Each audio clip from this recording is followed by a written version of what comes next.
Well,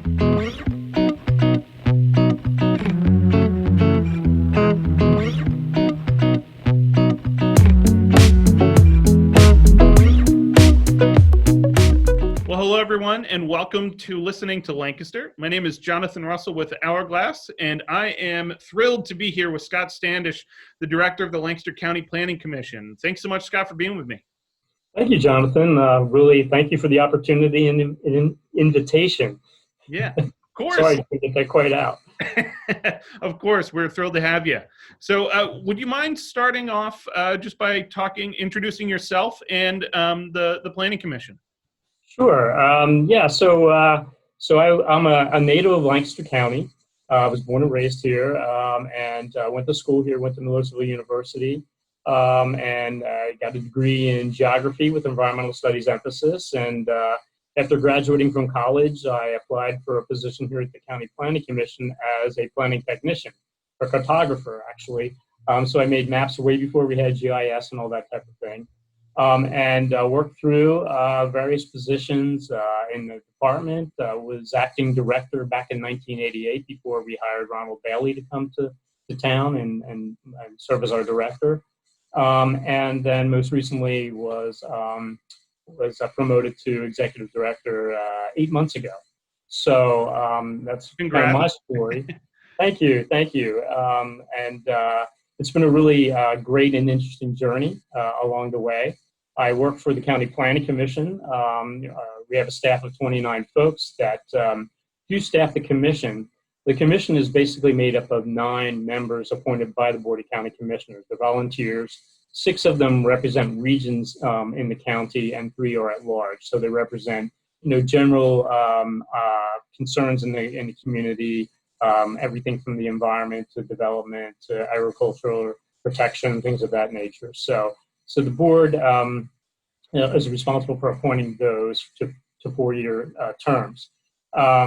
What we're doing right now, the board is considering adopting an ordinance that would actually create the planning department. Right now, the ordinance that was established back in 1958 specifically talks about the planning commission itself, but not the department. So what will happen there is that we'll clearly distinguish between the department, which reports directly to the Board of County Commissioners, and the commission, which is appointed again by the board to oversee some of the activities of the department.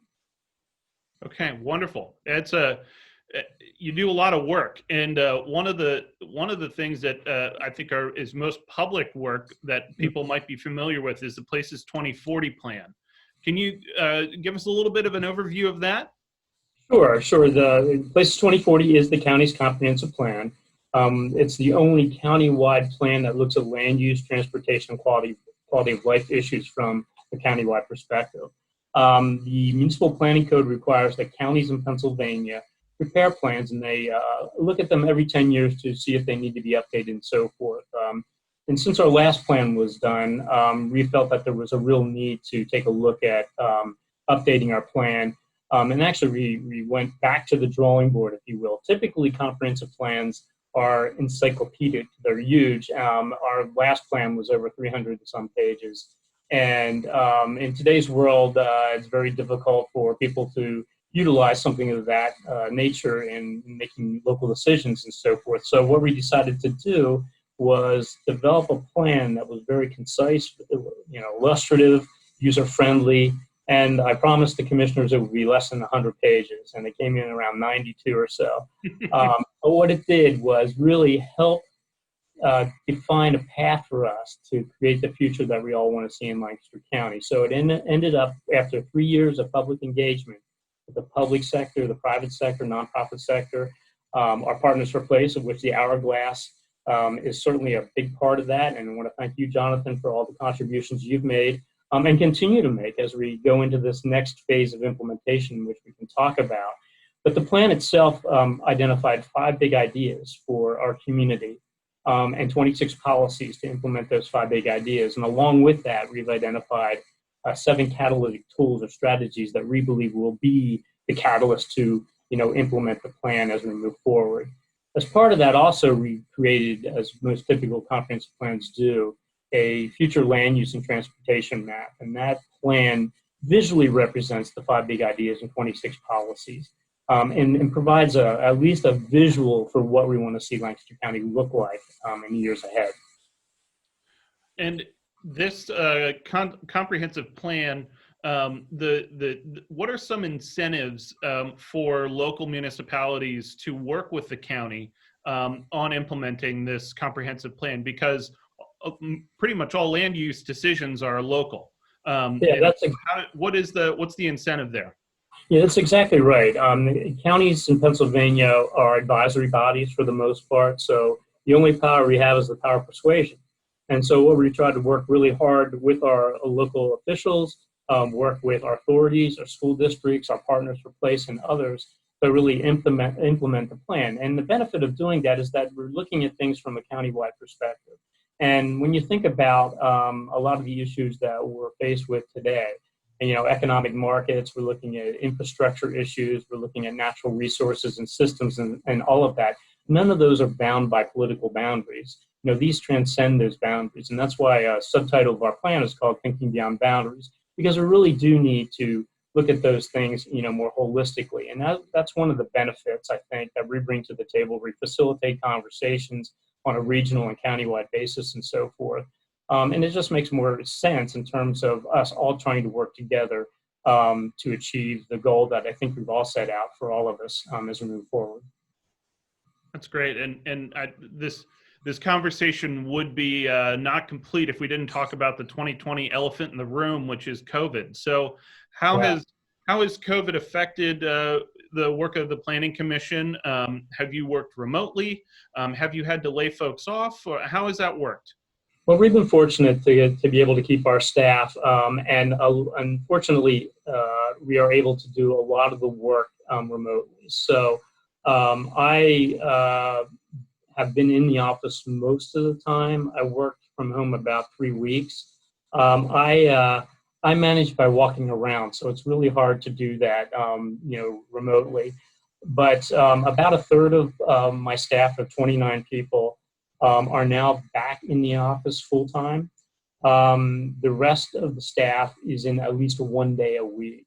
So, we're trying to, adopt all the new technologies and so forth. And we had to do it fairly quickly, obviously, because we have meetings, the Lancaster County Planning Commission meeting, our Metropolitan Planning Organization, all of our advisory committees and so forth. We used to meet in person. So we had to quickly adapt, as many others have done, to the whole virtual world of Zoom and Teams and Life Size and all of that. But what COVID has done for us, as I'm now in this position about 8 months and putting together a reorganization plan for the department, it really in some ways accelerated many of the things that I wanted to do anyways. So I really want for us to be more accessible to the public, be more customer friendly, be more efficient in the work that we do. And some of these things are actually helping us get there and move there quicker. During this period of time, as you know, we do reviews for land development. We do reviews for zoning changes and comprehensive plan updates and things of that nature. Well, we moved to an electronic submission program, which we hadn't had before. It was always a goal of mine to get there. This absolutely accelerated that. Now we're looking at creating, and that was a stopgap software that we put in place with the great work of our IT department. But now what we need to do is move towards a more formalized program built just for that purpose. So that's happened. But as far as being able to complete our work and so forth, I think we're doing it, and we're doing it well. Remotely, we're doing things that would have previously happened, like we said earlier, in person. But again, we're using the technology we have. Right, and I think your story is one that I hear a lot, that folks have taken this. Well, no one wants COVID to have happened, obviously. People have taken advantage of the time to be able to revamp how they do things and how they deliver services. And Hourglass has certainly done that. We've done a lot more online, a lot more. We've published some of our videos online that we've never really done before. So Great. we've been able to do that, and I think it's neat to hear some of those the progress you're making. Yeah, and it's certainly given me some time to be a little more reflective as I was putting our plan together for the reorganization of our department, and it's actually allowed me to move much quicker than I probably would have been without having that creative time. One of the unfortunate things I know we were all looking forward to was the Places 2040 Summit. And Carol Simpson, our board member, is, I believe, co-chair of that, and effort to get that to happen. And so we're sadly that didn't happen. Is there any indication of when that might occur? I guess we're still trying to work through that and what that might look like with all the changes. Would we do something next year virtually? I think there's a lot of discussion about how that might happen. I think I've been onto a couple of conferences, a few conferences that were done virtually, and they seem to work, fine. I think there's something missing though when you can't get together physically, and it's a challenge. But I think the conversations will continue, and we'll see where we are, with the situation, hopefully beginning of next year. Hopefully it's able to happen. I know I was looking forward to it. So. Oh, I know. Me too. So when we think about development projects in Lancaster, and when I read newspaper articles, when developments are proposed, your name usually is in there, is saying, oh, it's in line with a Places 2040 plan, and those types of things. So taking a more of a 10,000 feet view of this, how has COVID impacted development plans in the county? Have you noticed countywide that people are saying, let's pause, let's hold on and wait to see how this all shakes out, or are folks bullish on Lancaster County as a place to develop? Yeah, we really haven't seen any decline in the number of reviews that we're getting in land development plans and so forth. I mean, there might have been that short time period when there was a moratorium on construction, so you didn't see the activity and so forth. But we're seeing plans come into to review on a regular basis, and it doesn't seem like things are slowing down. So I'm not sure that it really has had a major effect on development. And you look around the city and look at the number of projects and things that are moving forward. I think that's a good sign. That's great. Yeah, it feels like every other week there's a new project announced for downtown in Lancaster and in surrounding areas. It's really neat to see. It is. So there's been a lot of high-profile cases of developments in the newspaper recently. And without getting into specifics of the projects themselves, how does Places 2040 go into what's the relationship between some of those developments and Places 2040, and what role does the County Planning Commission play in that? Okay, well, the formal role that we play is that we do reviews. We do reviews for any kind of zoning ordinance changes, comprehensive plan updates, subdivision land development activity, and so forth. So we developed some criteria for how we do those reviews to ensure consistency or non-consistency with Places 2040. So we provide that information and identifies how it might be consistent with our 5 big ideas and 26 policies and our land use and transportation map and so forth. But one of the challenges we have is that usually we're at the end of the process. And so sometimes, in effect, but what we have to say is pretty late in the game and may not have the greatest impact that we'd like to have. So what we're working on and what I'm working with the planners is to try to, as soon as we learn of a project of some significance, is that we work and get a meeting set up as quickly as possible, sit down informally and discuss the project and talk about consistency with Places 2040 and so forth prior to the submission formally of that plan for us to review. So that way we have at least the ability to have a discussion about how we think it can move forward the Places 2040 goals and objectives. It seems as though there's a natural pairing of the work you do and in terms of helping with guidance with some of the local municipalities So in terms of looking in the future, and this is not a question that I talked to you about before today, but Okay. looking into the future, what do you see as development trends in Lancaster? And in terms of, well, we had two First Friday forums recently on optimism in Lancaster County. What are some examples of optimism that you see, or how is that embodied in your work?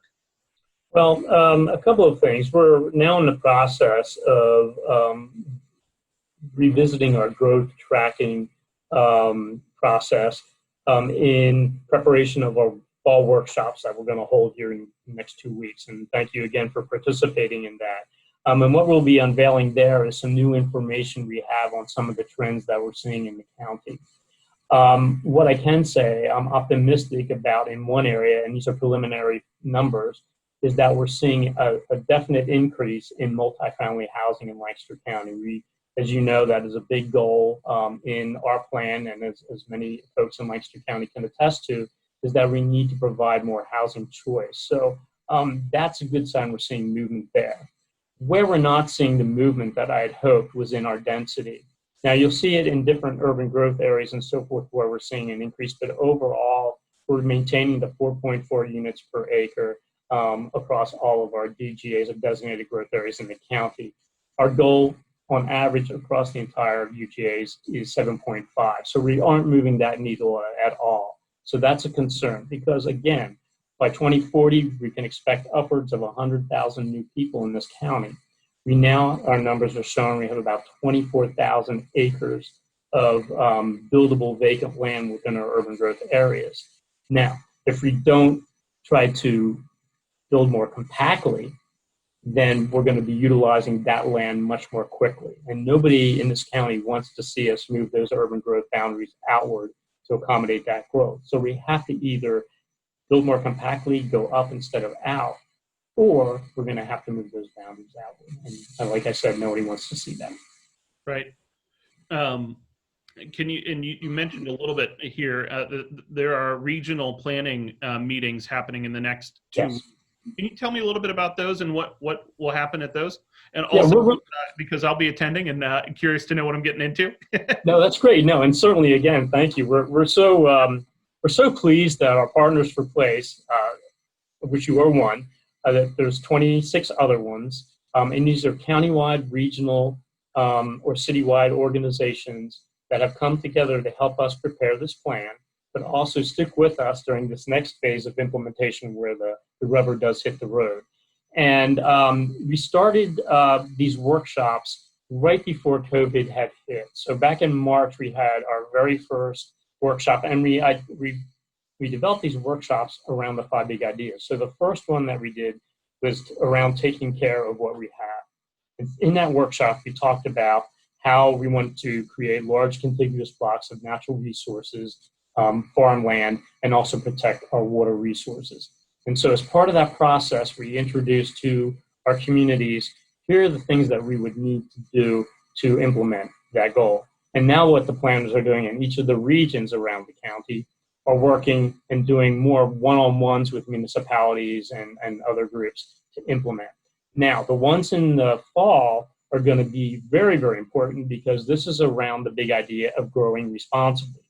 And this is where we're going to take a look at our existing urban growth boundaries and determine whether or not those need to be adjusted in some way. We heard loud and clear from our community that they don't want to see those boundaries extended, significantly.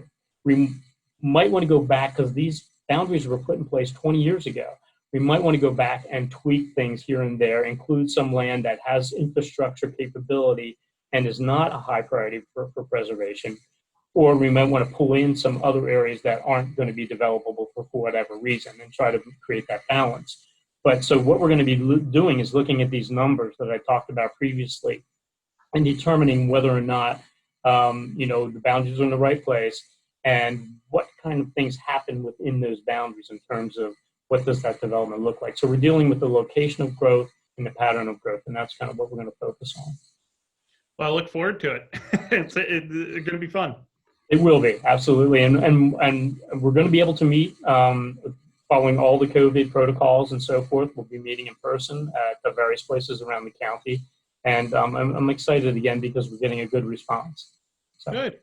Well, this has been great talking to you, Scott. And before I let you go here, I have one last question that's been kind of my fun question I've asked folks is, during the pandemic, when maybe folks are experiencing life a little differently, what are some fun things that you've adopted? Maybe a new hobby, a new book, a new TV series? Okay, well, one thing I really have always done is I like to be, physically active. And what COVID had done for me, basically, since my gym closed, I couldn't go to the Y anymore and so forth, is I really decided that I was going to get out on my bike and bicycle every weekend. And we had some beautiful weekends, March, April, May. And I was going to explore a different part of the county that maybe I wasn't as familiar with. And so I left my home. I started out like doing 20-mile, 30-mile circuits. I ended up doing 60 miles as I rode from my house on North Mary Street up into the Furnace Hills or down, into the southern end and so forth. Wow. But it was amazing for me. And particularly during COVID, I mean, if there's any silver lining in any of this, it was that there were no cars on the road. And so as a biker, it was peaceful, it was quiet. And it really helped me connect back to why I am involved in what I do and what we all do here in Lancaster County, your organization and others in the County Planning Commission. And that is really to experience this place in a way that I don't think you can really do in a car or in other ways. So getting out on my bike, it really helped me, hopefully remain somewhat physically fit, but also make that reconnection with this place that we all care so much about. That's really neat. And I did something similar. I have a 60-pound pit bull dog at home, and he got 5 miles a day for months. And I think he was done with it after like a month or two. So he's now he's getting a little reprieve right now. But it was good to be able to walk our communities and walk around and see what the idea of a walkable community is neat. So, well, thanks, Scott, and I appreciate all the work you're doing in Lancaster, and thanks for taking time to talk with me. Likewise. Thank you, Jonathan. Excellent. Have a great day. Yep, you too. Okay, take care.